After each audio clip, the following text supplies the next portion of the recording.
Let's talk about TRT and heart disease.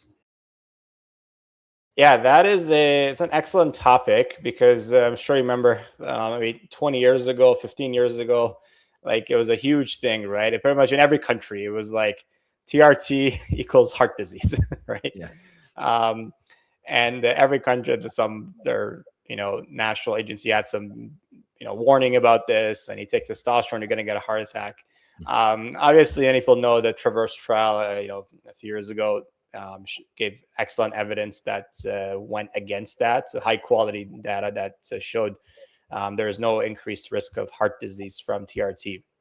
From my standpoint, I always wondered, like, what is the mechanism here? Like, how can you how can you get a heart attack from TRT? Didn't make any sense to me, right? There's no mechanism from this to this, right? So I think when you look back at the previous studies, a lot of the reasons that, or some people thought that it would, is because in many of these studies, they took, like, the studies went back and forth. One study said, no, it doesn't. Next study said, oh, maybe it does.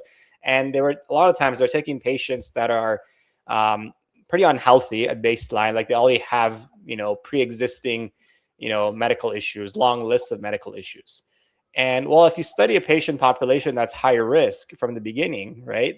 Well, you're going to see you're going to see elevated heart disease, whether or not they take testosterone. I mean, I don't think that really matters in the big picture, right? So if somebody already has, like, advanced diabetes, severe hypertension and so on, like they're already at high risk to begin with.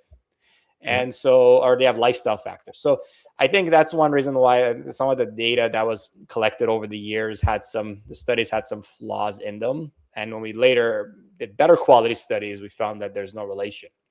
But there really isn't any mechanism that can show or explain why someone taking testosterone can then develop a heart attack. There's no one X to Y mechanism here. We know that appropriate TRT doesn't have often is beneficial for many metabolic effects, cardiometabolic effects.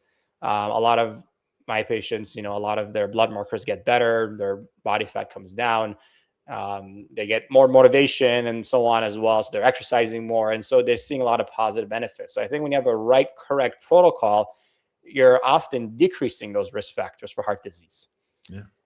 But really, I think there is just no mechanism. That's really the key take-home point. There's no mechanism for testosterone leading to elevated heart disease. It just biochemically, it just doesn't there.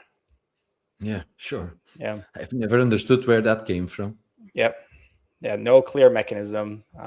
So I think to some extent, some people probably thought that just, TRT, anabolic steroids, just mix it all together. And, Yeah. like and that's maybe where people, okay, 1980s, 90s, anabolic steroid use, and, but this is not the same thing. And there's no mechanism.